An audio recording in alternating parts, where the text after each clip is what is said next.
you, and the Holy Spirit. I'm Manny. And I'm Marjorie, and this is our very first episode. The first episode was the premiere episode, so. Well, that's correct. Yes. So, welcome to our first episode. We're happy and excited that you can join us here. What are we going to be talking about today? So, today we're talking about how we met, as we promised last week, that we would talk about how we met and at the same time address the concept of the one in the Christian community, because I feel like once people get to that age where they desire marriage or they desire companionship, the concept of the one becomes something that we tend to obsess over. So Okay. Yeah, so it should be an exciting topic because, you know, the way we met, it's certainly unconventional. It's not your typical, so I think, you know, people will get a kick out of this. All right, so let's start it off here. Do you want to, I guess, give your perspective on how we met? Why do I have to go first? I mean, it's ladies first, right? Okay, this is going to be one interesting story. And plus, I want to, you know, correct all your the parts that aren't necessarily accurate. Listen, I remember everything. I remember everything as it happened. So, anyway, Okay. so let me just let's hear this. go right into it. Anyway, so this started with our mutual friend, Mercy. So she texts me and she's like, "Hey, I know this guy and I feel like both of you will be a good fit for each other." And I'm like, okay. And then she says, "But he lives in the United States." And I'm like, I don't know about that. But then Mercy was like, she was very confident that both of us will be a good fit for each other. So she's like, "Anyway, I'm going to give you his number and I'm going to give him your number. And then both of you can figure it out. Just talk. There's nothing wrong with just talking." I'm like, okay. So she gives me your number. And you know how impatient I can be and the curiosity in me. So I think I texted you a few minutes after. So A few minutes? Wow. Yeah, I mean, let me shoot my shot. Oh my gosh. Okay. So I texted you. You guys, I didn't know any of this, by the way, so I think a lot of this is going to be new to each Yeah, other. I texted you like a few minutes after, and I'm like, and I said, "Hi," and then you said, "Hey," and I'm like, "This is Marjorie," and you said, "Okay." So then I said, I went straight for it. I'm like, "So tell me about yourself." And this man texts me saying, "Hi, my name is Manny. I have 3 kids by 3 baby mamas. I've been in and out of jail, and I have a court case pending." And I was just shocked. I don't know why I couldn't get the joke, because it was just, I kind of believed you. So when you said that, I just went quiet, and three things were running through my mind. Like, the first one was, what was Mercy thinking? Setting you up with Setting me up. fugitive. And then the second thing was me thinking about all your possible crimes. Like, why do people go to jail? Did he commit murder? Is he a drug dealer? Is he like all of that? And the third one was just thinking about what my parents' reaction will be when I told them about who you are. And I'm like, at this point, abort mission. This is not Abort. This is not going to work. So I didn't say anything back and you didn't say anything, because I guess you expected me to react to your joke, but Well, it was a joke, and typically, you know, you follow it up with, you know, LOLs or laughing. how is this emojis or an whatever, LOL but- issue? It wasn't funny to me. That's like you telling me. I said, "Tell me about yourself." I didn't say joke. Okay. So I took it seriously. So I just didn't say anything back For how long? I think for about 2 hours. Okay. For about 2 hours, I didn't say anything back, and then you came back and said, "Hi." I didn't respond. And then you said, "Hi" again. I didn't say anything, and then the third time you said, "Hey, I was just joking." Well, at this point, I'm probably like, oh gosh. What did I do? So you said, "Hey, I was just joking," and I'm like, "Oh, okay, let's do this again. Tell me about yourself." So then you told me about yourself. I told you about myself, and then we started talking. Um, I think we started talking every day, kind of like on the regular. It was just a conversation, and Talking how? So like you gotta let people. So were we on the phone? we were on or the phone. Texting? We were using WhatsApp because Okay. you're in the United States. I'm in Ghana, so we were using WhatsApp, and we would text. You wake up in the morning, you text me. I think, and then I'll text you back. We would talk, and we had never even seen each other because we'd never done the video calling just yet. It was all like a text message, and we didn't even call. Well, speaking of seeing each other, so like, did Mercy, I guess, send you like a picture of me? Or She did. She did. Did she send you a picture of me? I'll get to that. Anyway, so she sent me. I remember the picture she sent to me. I actually still have the picture. You were in this. You were in a gray sweater, and you had some glasses on. You had some swag, and I'm like, oh, okay, I can work with that. Oh, okay. So now I understand why you text me in just a few minutes. Exactly. I mean, I'm like, You're he's. okay. Let me lock it down. Let me shoot my shot. No time to waste. So. Okay. Anyway, And then what happened? So we started talking on the regular. We text every day. It was more of a texting situation. So, and then it just progressed to video calls. I think on Skype. So Who initiated that? initially I said, "Hey, you want to get on a video call?" And you said no. So at this point, I'm thinking, what does this guy have to hide? Because I really wanted to see like our chemistry and our vibe and everything. And I'm like, you said no. I'm like, okay, we'll do that when you're ready. And then so we kept talking and talking. And one evening, I'm home and you come back and then you say, hey, you want to get on a video call? I'm like, okay. So then we got on Skype and then we started talking and then I guess we really vibed. So then it became like, but let me just say that we never talked about anything serious, like a whole relationship thing. We just vibed and we were just talking and just like having conversations and there was no title.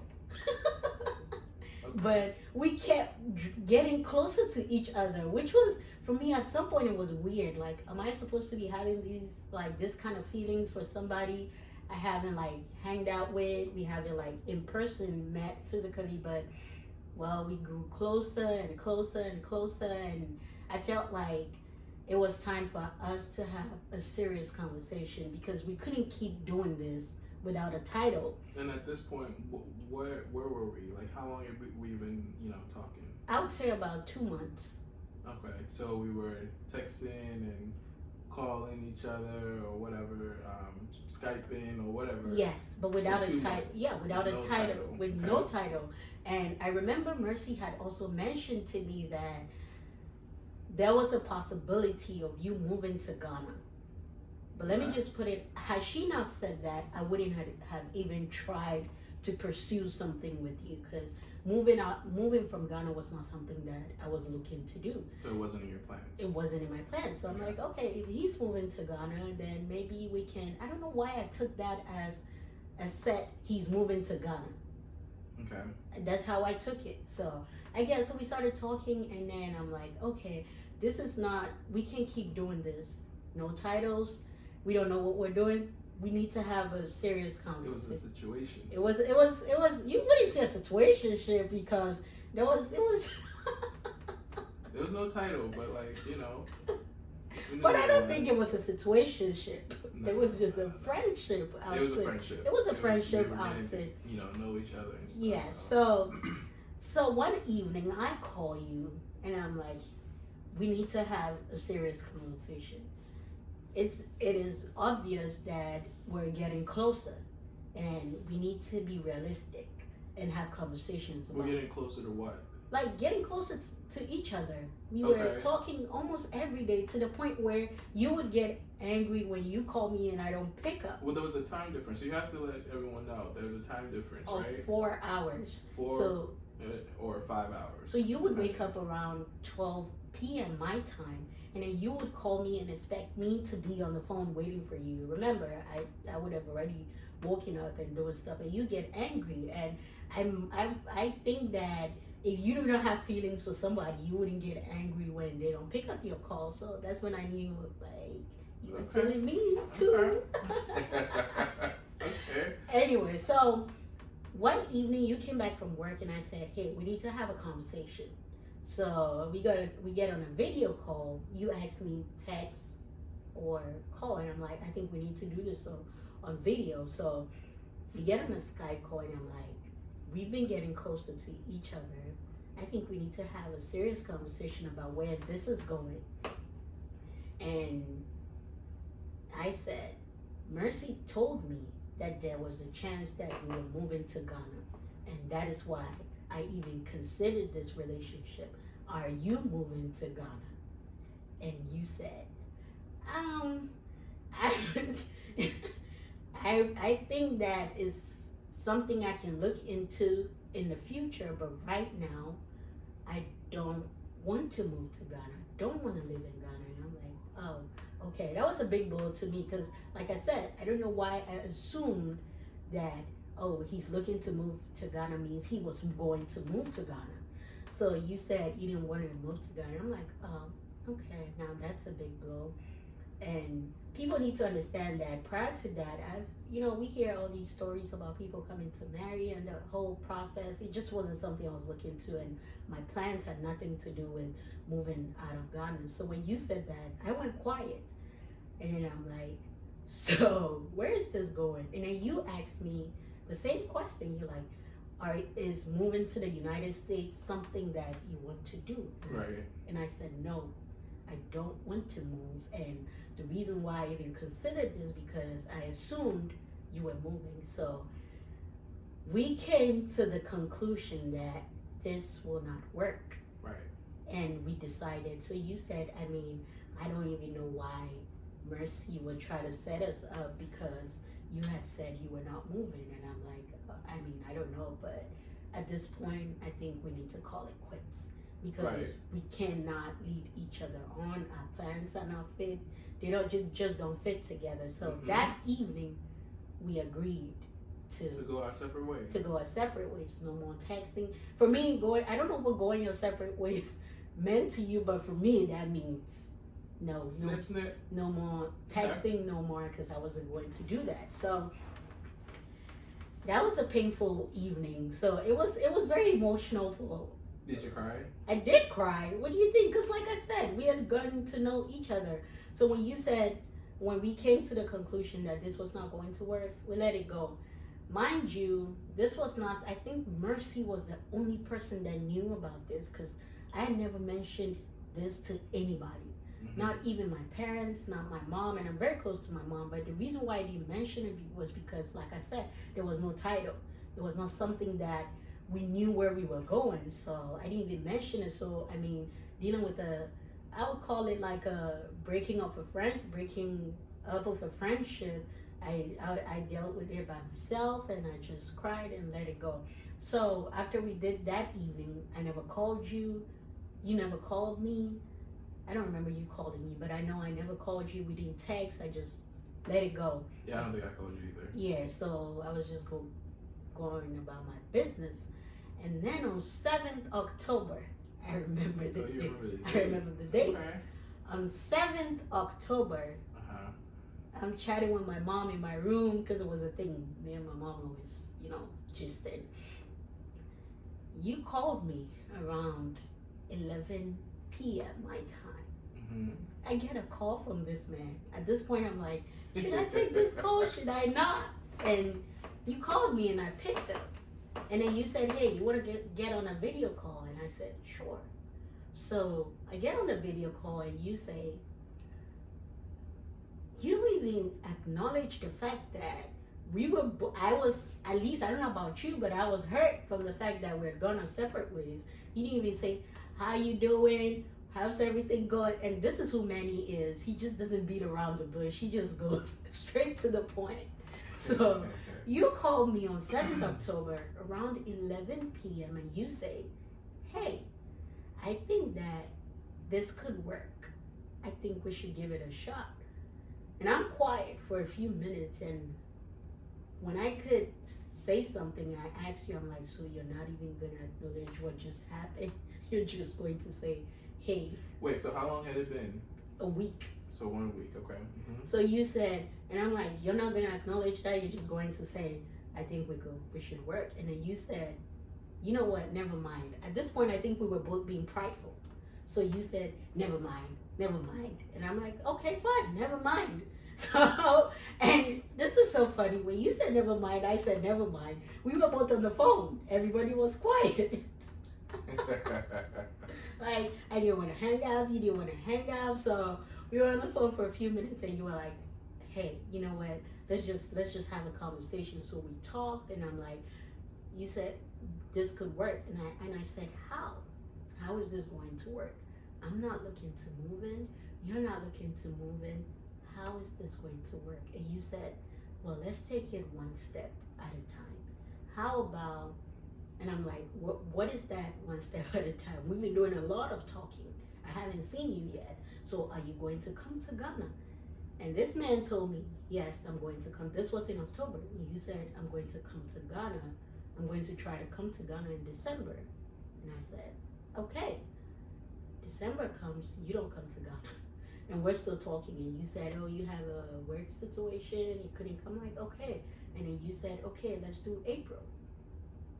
So I'm like, this was in 2014. You said, so December 2014, you didn't show up. And then you said, okay, let's do April 2015. And I said, okay, let's try April 2015. For some reason, that never happened. And then we moved to, let's do December 2015. And I said, okay, at this point, nobody is aware of this relationship. But when you confirm, so we kept talking and talking. So this was like a relationship that developed over the phone. Mm-hmm. So when you came and said, when we figured out and it was certain that you were coming in December, then I started having conversations with my mom about a friend. So I told her about a friend that was coming to visit, and we kind of like each other. Me and my mom were like, my mom is also kind of my friend, so I could tell her, I'm like, oh, he's coming to visit, and we're trying to see where this is going. He likes me, I like him, but I don't think my mom took it seriously. Mm-hmm. Once again, because I mean, you live in the United States. She didn't really take it seriously until December when I gave her a date. I'm like, he's coming to Ghana. Yeah. She's like, okay, so he's coming to Ghana as what? And I'm like, I don't know. And then she's like, well, we need to talk to your dad about it too. And then I told my dad that my friend was, oh, prior to your visit, did your parents come to my house after your visit? Oh, before. Look, okay, we'll get into all of that later. Well, I didn't know about that. So we anyway, so I had met your mom because your mom had called, because you had told your mom about me. Mm-hmm. So I guess at this point, so now my mom knows, your mom knows. I think the dads didn't know mm-hmm. at this point. So mm-hmm. your mom called me one time and she's like, hey, I'm like, hi, she's like, my son told me about you. So we vibed, like I vibe with your mom. She was cool. Like she had a hyper personality and mm-hmm. was easy to gel. So we would talk, but we never told her you were coming to Ghana. Yeah. Remember, we never told your parents. We surprised them. It was kind of a surprise, yeah. Yeah. So I told my mom you were coming in December. You said you were coming in December. At this point, your coming in December was just to meet and to hang out. Yeah. See how things were gonna go. So that's what I told my mom, that he's coming, we're going to hang out and we're going to figure it out. Well, yeah, I mean, at that point, we had been, talking for some time, and we wanted to see, if that chemistry would be there in person. So, the thought process was, all right, well, let me just come out there, we hang out for a couple weeks or so, and then see if we actually vibe the way we do on the phone in person. So that was kind of the whole idea. But I guess before we go any further, I can give my um, perspective on how everything went down, and how we met basically. All right, so let me think. I don't think you remember anything. Well, I remember bits and pieces. A lot of it, I was asking questions because certain things I don't really recall, and it's kind of anyway. So I want to say I don't remember the exact. I'm terrible with dates, but long story short, well, I'm trying to shorten it as much as possible. Anyway, so I was with a buddy of mine, and he actually mentioned, he was like, "Hey, man, I actually know this girl that I feel like will be good for you.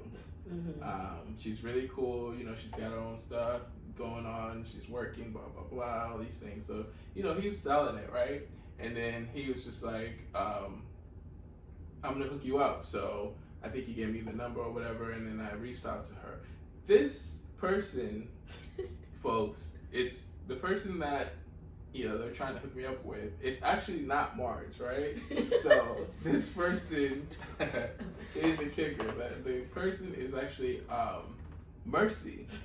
The person that connected both of us. Yes. Interesting. So my buddy was hooking me up with Mercy because he thought she and I would make a good couple and blah blah blah. So whatever. So we connected.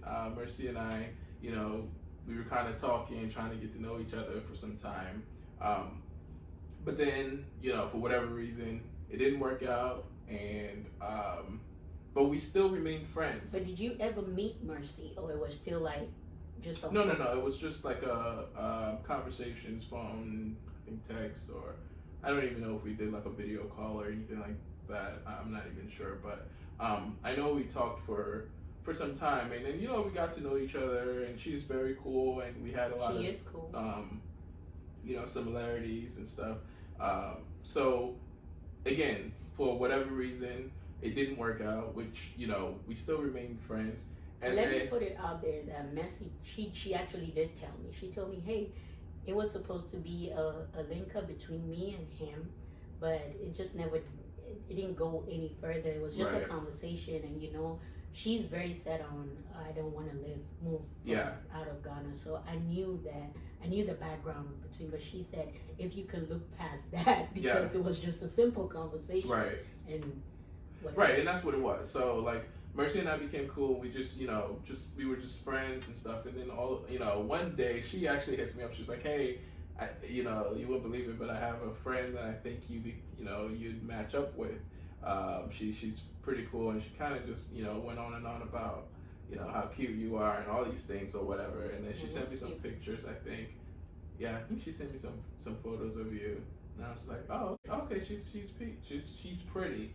And then I think she told me, I think she gave my number to you or something like that. So then I was just there. You texted me, obviously, and we kind of talked. We I'm gonna go back to, I guess, the joke that I didn't really find funny. I just thought it was something just to kind of like an icebreaker or whatever, but clearly there was some sort of miscommunication, misunderstanding there. But nonetheless, we moved past that, and then I think we just became really cool. We started talking each day. I think it got to a point, well, in my mind, I was just like, "Oh man, this person is really cool." And mind you, disclaimer, this is when I was, younger and out and about in these streets. Living his best life. Well, I didn't know that. No. But I was just out, and in my mind, to me, it was just like, this is really just something to keep me company. It was just conversation. Really? Well, because I was just thinking, me personally, it was more like I had, my life here. I'm like, working, have friends, I'm doing stuff or whatever. I'm just like, I never been the type to, because I have friends, right? I have friends that, you know, married out of the country and stuff like that, and I just never envisioned that for myself, just because I never thought that I would be okay with, you know, dating someone or being monogamous, like serious with one person or with someone out of the country. And I always just thought I couldn't do the long distance thing. Okay. So I just was like, okay, she's cool, nothing's gonna come out of it. But ultimately, you know, through time, we grew closer and closer. And then I started to find myself like getting, like you said, like attached. wanting, yeah, I guess, you know, you could say attached, but wanting to talk to you all the time and wanting to just, you know, find out how you're doing, how your day was, and stuff like that too. So I would get a little hurt and stuff when I would call and, you know, you wouldn't pick up or whatever, and you're busy, which is understandable. I mean, at the time, I wasn't really. It's maybe almost kind of selfish of me, just because, you know, there is a time difference, and I'm feeling like, okay, well, waking up in the morning, it's like what 7, 8 or whatever here. It's what 11, 12 there. I'm like, you should be available. Stop everything you're doing. I'm calling. You know, I felt like you should, you know, cater to me and stuff. And I'll tell you, no, it doesn't work like that. Right. But anyway, so we kind of got over that, and of course we kept talking and talking. And when you asked me, you're like, you know, you're gonna come to Ghana and stuff. I was just like, yeah, all right, yeah. I'm just like, let me tell her something. You just keep it moving, whatever. I had really no intentions of coming to Ghana. It was just like, all right, I'm just gonna buy more time. You know, and it's I don't think it's necessarily a good thing to do that. You know, to lead anyone on. But at the time, I guess I didn't realize exactly what was happening. But, you know, I will say that this, like, you know, relationship, I'm a true believer, and I think we're both, you know, on the same page with this, is that God is the one that essentially ordained, like, put us together. Because this was... There's no way, like, we got what we were looking for, if I will put it that way, like. And that's why I just wanted to tie this into the conversation of the one in the Christian community. Mm-hmm. And so you, at this point, so are you done with your version? Well, I mean, we'll just kind of fast forward it a bit. Like, you know, so I had no intentions of coming. And then because I guess I was just fighting it, trying to figure out a way to sabotage it. I mean, I liked the idea of, you know, conversing with someone, and it was good. You know, we shared good times, but again, I didn't see it as a long-term thing. It was just something that I'm just doing for the time being, right? So I wouldn't. I mean, I'll just be honest. I just didn't really think it was gonna go anywhere, so it didn't really matter to me. So what made you decide to come down in December 2015? So I think it was more. The more I talked to you, the more I grew. My feelings got stronger and stronger for you. And I remember, you know, one day I was just like, you know what? I wanted to pray about it. And just like you, kind of similar to you, I didn't really tell a lot of folks around me. I didn't really tell a lot of people, just because there's this stigma about, you know, dating or talking to people outside of the country, and it's just like, oh, it's just a waste of time. You know, I didn't really want that negative energy, and I didn't want to get all that negative feedback from folks, so I wanted to just kind of keep it to myself. And on top of that, side note, I'm a very private person, extremely private, you know, so I don't really share a lot of things anyway. But I definitely was not, you know, prepared to share this situation with people, just because I didn't want to get that negative feedback from folks. But anyway, so I wanted to just take some time and pray about it, and I took it to God, and was just like, you know what, God, if this is the person that you want for me, or if you really want me to pursue this wholeheartedly, you know, show me some sort of sign, or give me peace within myself, or find a way to, like, let me know that this is the one for me. And I think, that brief moment that we kind of broke up, that week or whatever, that we were like, oh, you know what, this is not going to work, let's move on or whatever.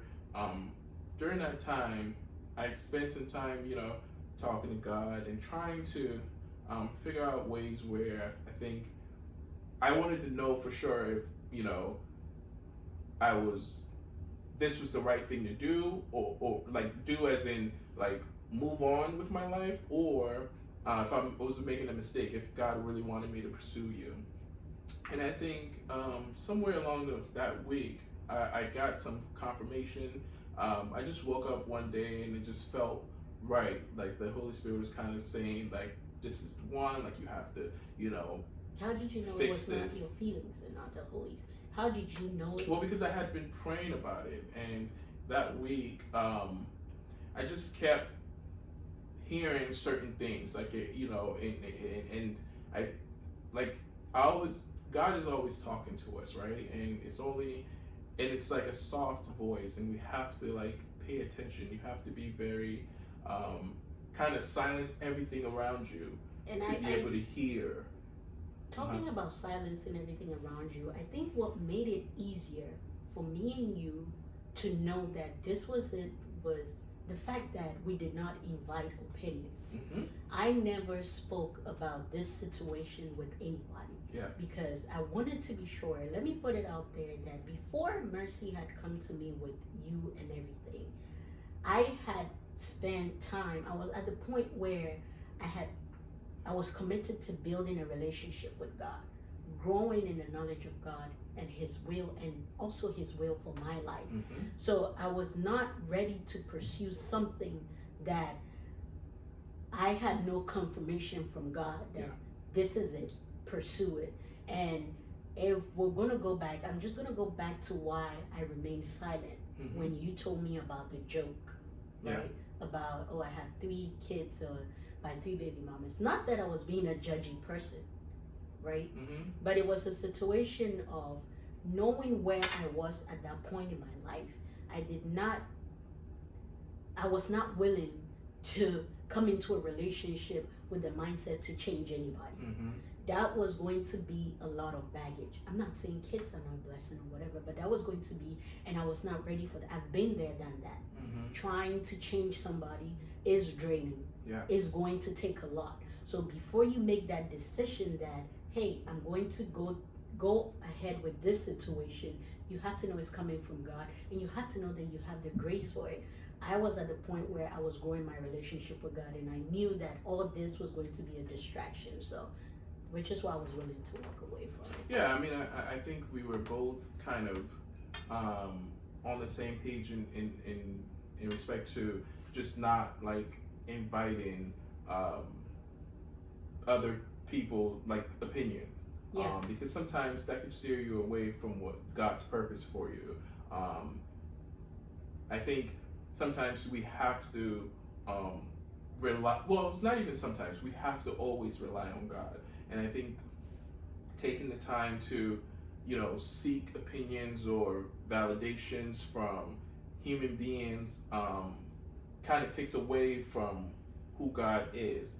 God is a man he's a person that he wants you, or he wants all of us to come to him, to always rely solely on him, right? And I think sometimes you may feel like you have people in your corner. It could even be family, best friends, what have you, and you feel like you trust their opinions so much that if they tell you, no, this person isn't the right one for you, you kind of just like shut it down. I know that a lot of females, like some of my friends, they'll tell me, oh, well, my dad doesn't like this person, I'm not going for it and stuff.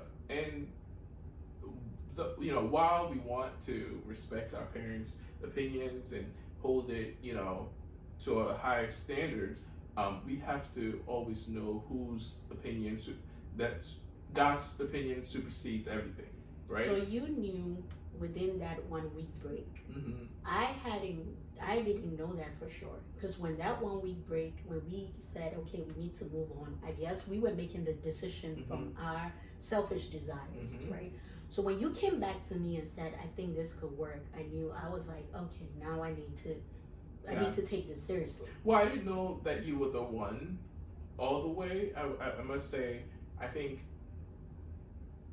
maybe I'm not too sure. Maybe I did, or perhaps I didn't. But at the end of, I think more so, I just knew that this is something that God wanted me to pursue. So you were at peace. So I was just at At peace, and I was trusting and believing that whatever it is that I'm supposed to get out of this. Now, you know, I don't think that I didn't know that we were gonna get married or anything like that. But I just knew enough that this is what God wanted me to pursue. Now, if God maybe wanted us to date for a year or whatever, or to whatever, and for me to gain some sort of knowledge for my next relationship, that's whatever it was. But I just knew that he wanted me to pursue at that moment, because for whatever reason, there's something that I'm supposed to get from this, right? So as we kept going along, that's when I started to, get confirmation, different things that started to come around that, you know, would gave me more clarity, and he started to show certain things that I was looking for in a wife, and I feel like as we kept, talking and getting to know each other, he started to reveal certain parts of you that things that I was looking for. I realized that you had. I've always wanted somebody who was going to help me get closer to God, and I was raised in the church. I've always been around church and stuff, but I've kind of always been like half in, half out type of thing. And I always knew that my mother was always praying for me, my grandma, like everybody has been praying for me, and I also knew that I needed to have someone who was, strong, who's always gonna kind of guide me and help me, to motivate me to continue to, this journey. Because at some point, prior to you, I was, talking to different people, and I feel like I was just moving further and further away from God.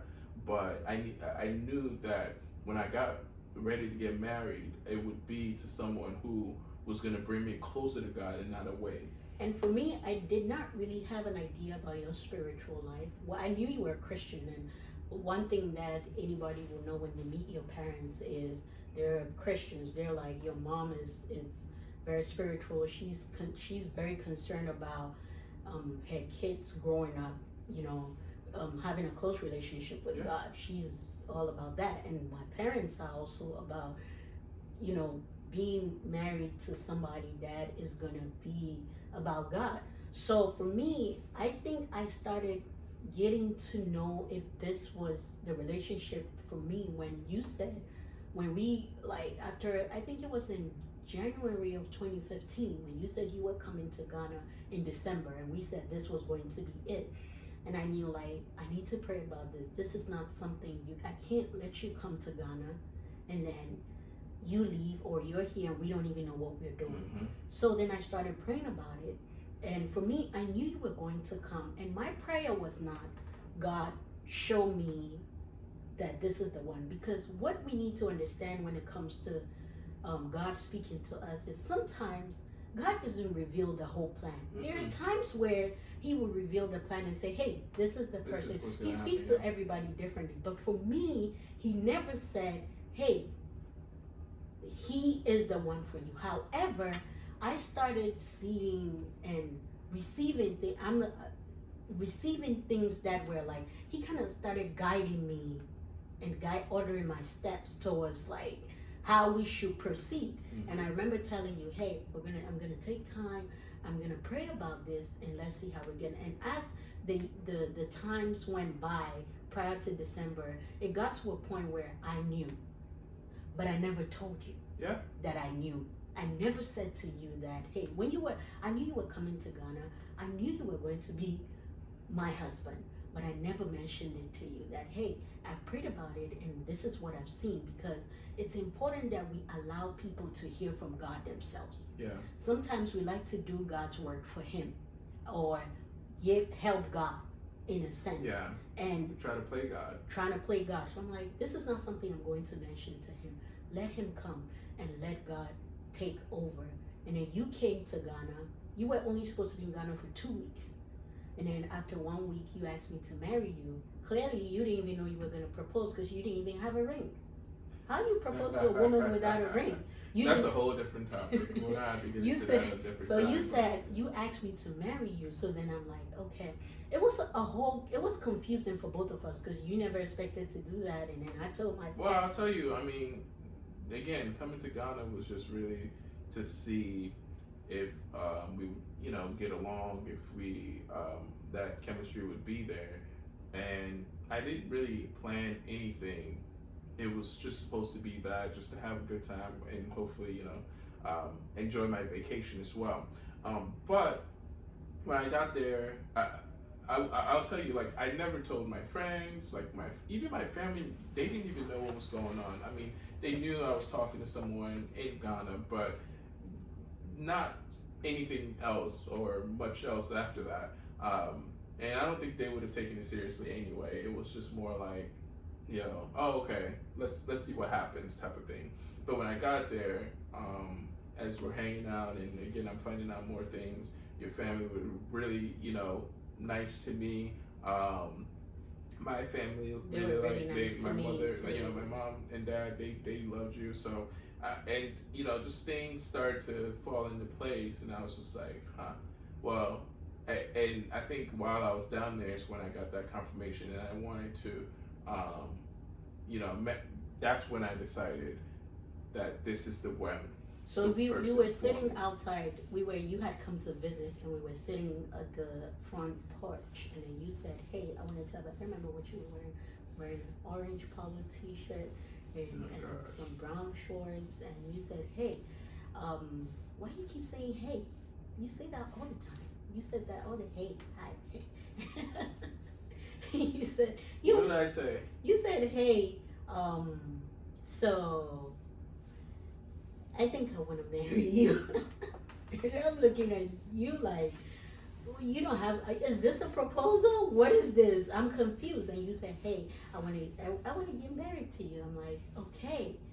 So where do we go from here? Let's talk to our parents. And we spoke to our parents and all of that happened. We can talk about it later. But now let's address the issue of the one. Because on Christ Cultured Woman, as you've seen, a lot of the DMs that I get from Christian singles talking about the one. I always say that you and I have had these discussions that because of the way God wrote my story, I never tell people, look out for this and that, or have a list. I feel like when you start obsessing about the one, you're putting God in a box. Mm-hmm. When you have a list, you're putting God in a box. An example is you and I. We got what we weren't praying for. Not that we're not a good fit for each other, but we didn't even know we were a good fit for each other. Right. And at the point where you came into my life, I was pursuing God. My focus was God. My focus was understanding the Word. My focus was understanding God's purpose for my life. You were just coming. You just happened to, I don't know how. It was just a whole, and this is why we need to believe when God says, seek first the kingdom of God. Yep. And all things will be added. Mm-hmm. And I feel like in the Christian, which is okay, because when you're growing up as a woman and as a man in your setting age, everybody's talking about marriage. Now there's an added pressure in the Christian community because you're looking for somebody that's the one, that fits all these checks all the boxes. That checks all the boxes. But sometimes God wants to do what God wants to do. Indeed. And that's why it's important that we seek God first. I wasn't actively seeking the one. And I'll just say to anybody listening that is like, that desires marriage. It's not wrong to desire marriage. Marriage is an institution I respect because it's the only institution that God compares to himself when he says, love your wives as Christ loved the church. Yep. So there's no shame in desiring marriage. However, the marriage should not be your focus. If you're a Christian, your relationship with God should be your focus. Seeking, being in a diligent pursuit of God's heart should be your focus. And you should do that with the knowing that God will perfect all that concerns you. Yeah, absolutely. I mean, just to piggyback on what you're saying, it's more like when you're seeking His face, when you're seeking, like you're wanting to get to know Him more, like you, day in and day out, you're reading your Bible, you're praying, you're trying to get to know God. As you come to His feet and with your desires, He already knows the things that you're looking for. Yeah. God already knows that you're looking for a husband, a wife. You know, He knows you're looking, and He already has one for you. The more you try to get closer to Him, I feel like He will make it happen for you effortlessly. You don't even have to do anything. You just have to avail yourself. You have to pray and be willing to listen. So certain things, and He gives certain signs. He gives you confirmation. If there's someone in your life that you're, trying to find out, is this the right one for me? Am I supposed to pursue this person? Sometimes it's not exactly what we envision for ourselves, because we only have the humanly, like the fleshy stuff that we feel like, oh, this is what I need. He must have a good job, graduate, whatever, all these things, and blah, blah, blah, blah, blah, all these things. But sometimes the person that God has for us, it looks nothing like what we think we want for ourselves. And He knows more. He knows us, right, more than we know ourselves, and He knows what is good for us. Because sometimes we feel like, oh, this is the type of person that I need. I'm this way, and the only way I can only deal with, X type of person.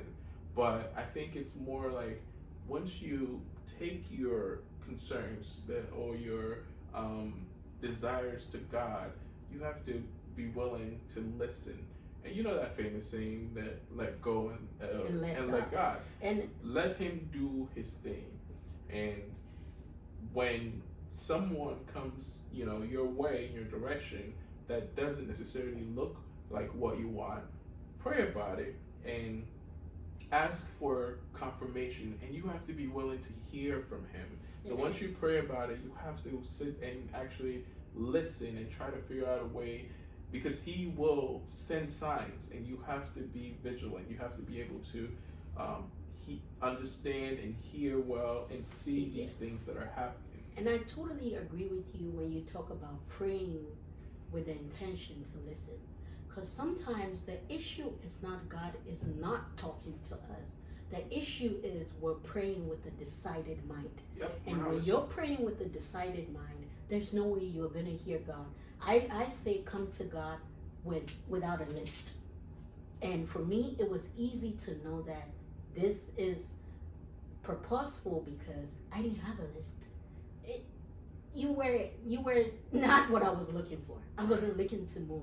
If anything, I was hoping you were in the one, because then I have to move my whole life, and I have to do all this, just do the things that I wasn't ready to do. So if you're actively seeking for a spouse, I would say that stop putting God in a box and be ready, because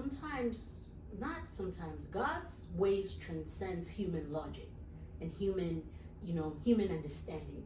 And all the things that we want, that we give to Him on the paper, sometimes they're the things we actually do not need. Mm-hmm. And when He's pushing you towards what you need, you have to have that discernment to say, okay, this is coming from God. And that's where we talk about not inviting opinions. Not inviting opinions doesn't mean you do not seek advice. One thing that my mom has always done for me, and I appreciate, is pushing me to have a personal relationship with God. Mm-hmm. When I go to my mom with anything, she would tell you, have you prayed about it? Yep. Have you asked? And even with us, you and I never come to you and say, hey, God told me let's do this, so that's what we're doing. You never come to me with that. we both want to individually hear Yeah. from God. Yep. And doing this means that we each have to have a relationship with Him. So a lot of times when we invite opinions, that's so much noise when you haven't even figured out what God wants for you. And I think it was easy for us also because we didn't invite too many opinions. So I'm I say this to say that for whoever is seeking, stop obsessing about the one. Yeah. Start obsessing about your relationship with God. Start trusting Him with your life. Start trusting Him with your heart. And He will perfect all that concerns you. Do not compartmentalize your life and think that, oh, I can have a relationship with God, but I can try to figure out who I'm supposed to marry. Mm-hmm. I can give Him what I want and hopeful that He would do it exactly my way. No, what you can do is seek God. God, I want to give you all that I am. I want you to be all in all to me, and I am willing to decrease so that you might increase in every area of my life.